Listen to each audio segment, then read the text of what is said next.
Porpoise is one of the most diverse ships in EVE Online. It has a fleet hangar, low align time, and its decent tank makes it for the perfect alt character. So if you want to dive into dangerous parts of EVE like me with this lovely backpack, you came to the right place.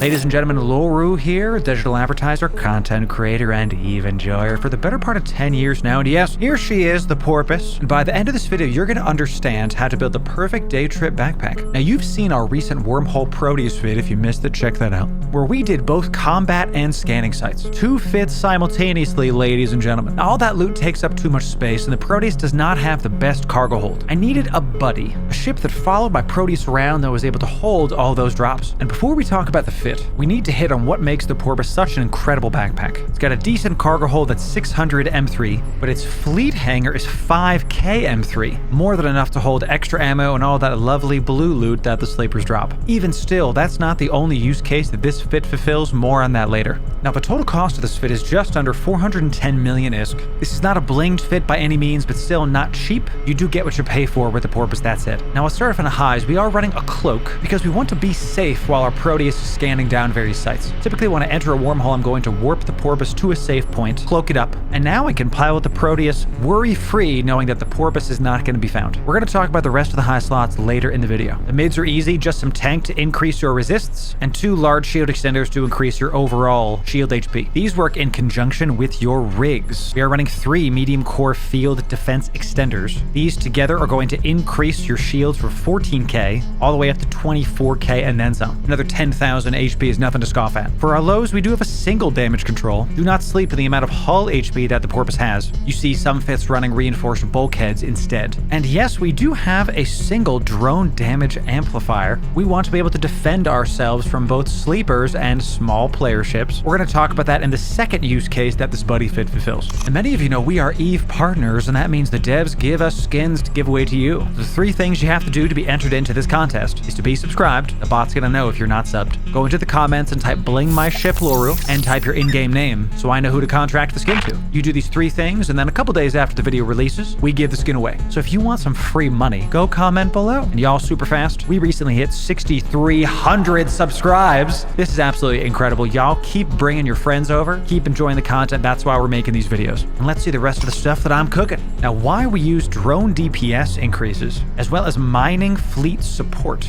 is because of the second way we use this when we're inside of a wormhole. When we find gas sites, we park our Porpoise with some mining ships at the dead center of that gas cloud, boost our mining ships so they can huff away. We use the industrial core and the gas compressor to be able to stay in the gas cloud as long as we need to. And finally, the mining Foreman burst, outfit with some laser optimization charges. We're going to speed up our gas huffing ships, effectively turning this backpack into another ISK generation machine. And in addition to the fleet hangar, the Porpoise has a huge mining hold at 60k M3. This is for mining specific storage. Once the gas is compressed, we have plenty of space and essentially never have to leave the gas cloud. Now hear me, this means we are clearing every single gas site in the wormhole while clearing combat sites and hacking sites. With this buddy fit, you can do every activity inside of the wormhole. I know.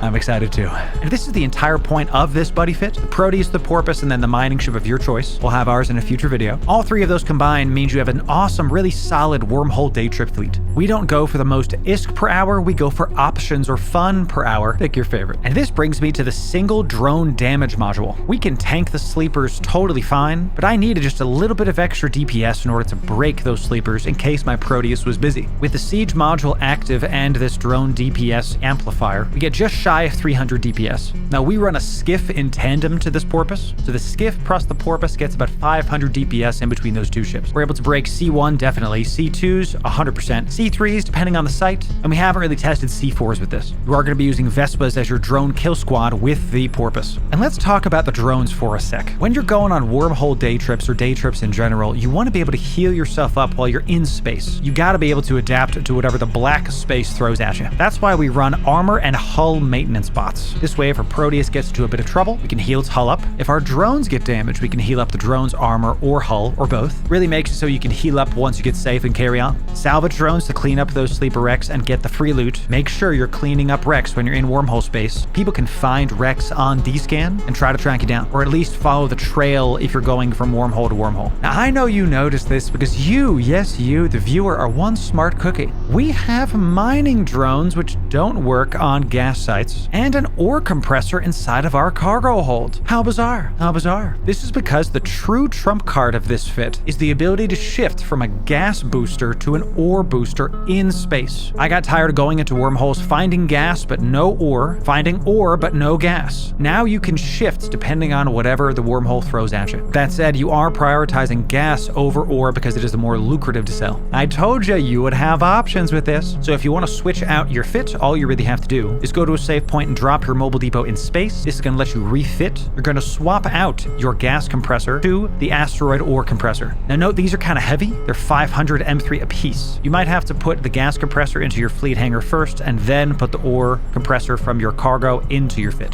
Play around with it and get comfortable with it. Now some other tips to ensure that you're flying your Porpoise correctly. Make sure to bring extra ammo with you for whatever your main ship is. Many times I would run out of ammo on my Proteus and I would be thinking about it while I'd be in the combat sites. No longer. Be sure to mark the wormhole entrances when you get in on your alt characters. This way, should something happen to your main, you can always find the wormhole and get out. Porpoise does not have scanning equipment on it, though you can bring some extras if you would like and fit it with the mobile depot. Bring an MTU so you can suck up those sleeper wrecks. The Porpoise is slow. You do not want to be taxiing around trying to get all that stuff from there to there. Don't worry about it. Be sure to Google every single site that you are running. This way you can see the triggers if you're running a combat site, especially if you see a gas site. You need to be able to know what you're warping into before you get there. A couple of these gas sites will have sentry towers that are there once you warp in. Some of these sites do not spawn sleepers for a couple minutes and then they try to catch you with your freaking pants down. This is one of the reasons why we have the Porpoise tanked and DPS'd as we do. Be prepared by looking up the stuff first. Information is power. Be sure to D-scan forever when you're in wormhole space. Because there's no local chat, you need to be on the ball with information, making sure that you know who's around you. Do not sit in siege mode forever. When you activate your siege mode, it lets you compress and gives you a bunch of stats, but it's also going to keep you stationary, unable to warp out for 75 seconds. This is an eternity in PvP. You do not want to be sieged up when someone warps onto you with a couple ships and you can't get out. Typically what I'll do is I'll wait till my mining hold, my Porpoise is full of gas, siege up and compress away. Now I typically sit dead center at the gas cloud with my Porpoise and mining ships. This is because the gas cloud center is something like here, but the area of the gas is this massive bubble. So even if a ship warps at 0 to the gas cloud, they'll be on the outside and then we'll have to get to you. This means that they're going to taxi to you and they're going to uncloak while it's happening and you'll be able to see them. We do this because we have a Porpoise and a skiff. Depending on your mining fleet, you don't necessarily want to be stationary. And if you want to see our buddy fits in action, make sure you check out our recent live streams. We have a full playlist that's coming up right here for you, showcasing hours and hours of goodness. Faction warfare, wormhole diving, and joy. We have our upcoming live streams and contests with every video. Make sure you sub for those.